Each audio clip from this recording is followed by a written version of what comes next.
सबसे पहले कि जबकि मेरे पैर पे स्वेलिंग है, उसके बावजूद क्योंकि अदालत ने तलब किया है, मैं ये बताना चाहता हूँ कि हम अपनी अदालतों का एहतराम करते हैं। जो ये दूसरे नहीं जो कि सारा वक्त अगर फैसला इनके लिए ना आए तो ये हर किस्म का जलील हरकतें करते हैं, प्रोपेगेंडा करते हैं जजेस के ख़िलाफ़।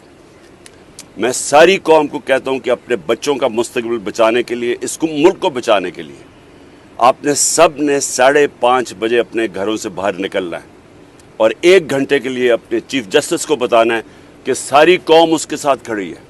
और चौथी चीज़, मैं फिर 4 रैलीज कर रहा हूं अपने चीफ जस्टिस और पाकिस्तान के आइन के लिए। अपने मुल्क बचाओ और आइन बचाओ और इस मुल्क का सुप्रीम कोर्ट बचाओ। मैं फिर से लाहौर में रैली लीड करूंगा।